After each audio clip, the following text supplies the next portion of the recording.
साफ ये कह रहा है कि दिल्ली सरकार द्वारा ऐसी कोई योजना अधिसूचित नहीं की गई है। ये तो सच बात है।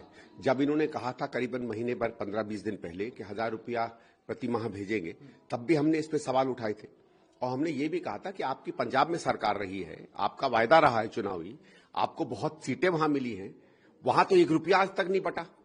दिल्ली में भी हम लोगों को मालूम थी कि ऐसा तो है नहीं कि दिल्ली के अधिकारी और लोगों से बात नहीं करते हैं। जब हम लोगों ने पता किया तो पता चला कि स्कीम छोड़िए, इसकी डिस्कशन भी नहीं हुई है। और पैसा तो तब जाएगा ना कि जब बजट में या वित्त विभाग को आप कोई ना कोई प्रपोजल भेजेंगे। 1 रुपये का प्रपोजल नहीं भेजा है। तो इनका जो कहना है कि चुनाव के पहले 1000 रुपया महीना और बाद में 2100 रुपए, जब खुद आपने उस पर काम भी नहीं शुरू किया है, तो एक तरीके से आप समझ लीजिए ये फ्रॉड है। जो आप टेबलों पे महिलाओं को बुला बुलाकर उनसे दस्तखत करवा रहे हैं, ये मुझे लगता है कि आम आदमी पार्टी का चुनाव के लिए डेटा इकट्ठा करने का एक हथकंडा है। आप लोगों को छलावा करके उनके डिटेल उनसे ले रहे हो, जिसमें उनके फोनों पे आप घुस सको, उनसे आप जानकारी दे सको, उनसे आप बातचीत कर सको चुनाव के चक्कर में। क्योंकि जैसे आपने कहा कि जो विभाग इन चीजों को देगा, उस विभाग को ही अगर जानकारी नहीं है, दिल्ली सरकार को जानकारी नहीं है, और ये तो इतना बड़ा 12, 15, 16 हजार करोड़ का जो खर्चा इसमें है, वो जब तक ऊपर के स्तर पर पास नहीं होगा, उसमें 2 रुपया भी आवंटन नहीं हो सकता है।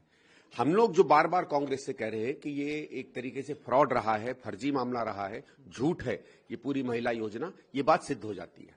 क्या आप लोग सर, क्योंकि अब आप खुद चुनाव लड़ रहे हैं, क्या कानूनी सहायता भी आप लोग इस पर सलाह मशवरा करेंगे कि आप? देखिए, मुझे तो ये लगता है कि जो ये फॉर्म भरवाए जा रहे हैं, इसके पीछे अगर हम ये कहते हैं कि पार्टी भरवा रही है, ठीक है, तो चलिए पार्टी कुछ भी कर सकती है।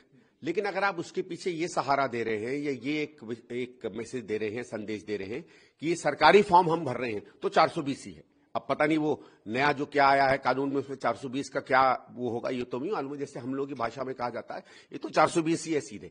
और मैं तो चाहूंगा, अब जब से ये पता चला है कि कोई ना कोई दिल्ली का नागरिक इन लोगों पे 420 का केस करे।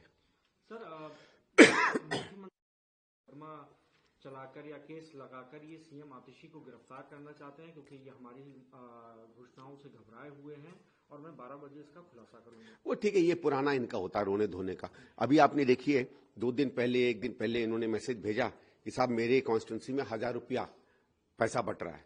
तो आप भी तो 1000 रुपए की प्रॉमिस कर रहे हो ना, आप भी तो उसी तरीके का लालच दे रहे हो ना। और कौन सा बट रहा भाई, आप प्रूफ दीजिए। ये थोड़ी है कि कोई कहानी आ जाती है आप उसको तथ्य बनाकर सामने कर दें। और ये ठीक है, मुझे गिरफ्तार कर रहे हैं, उनको गिरफ्तार कर रहे हैं, ये इनका पुराना चिरपरिचित तरीका है। जब आदमी को अपने काम पर भरोसा न हो, क्योंकि देखिए ये अपने 10 साल के काम का कहीं भी उल्लेख नहीं कर रहे, कहीं भी उसका बखान नहीं कर रहे। जब आपको अपने 10 साल का जो लोगों के बीच में आपकी सरकार का अनुभव रहा है, उस पर आपको अगर वाहवाही नहीं मिलेगी, तो फिर आदमी ये दाएं बाएं बातें करता है। सर, दिल्ली में जेडीयू भी अब मैदान में उतरी हुई है, हालांकि बीजेपी के साथ है, और आरोप लगा रही है आम आदमी पार्टी पे कि कोविड के टाइम पर इन लोगों ने, हमारे लाखों बिहार के लोगों को नोएडा बॉर्डर से उन्हें भागना पड़ा, कोई व्यवस्था नहीं की गई। आपको लगता है कि जेडीयू? देखिए, ये तो उनकी इल्जाम, ये तो सही है।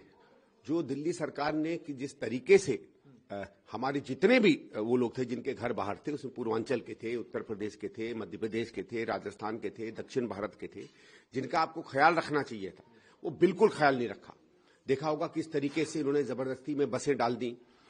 इनके कलेक्टर्स और इनके डिस्ट्रिक्ट मजिस्ट्रेट जो थे वो जाकर लोगों को घर से निकालकर ढकेलने लगे बॉर्डर पर, कोई सुविधा नहीं दी। बिल्कुल अमानवीय तरीके से उन्होंने जो व्यवहार किया था, उसका जवाब तो जनता मांगेगी इनसे।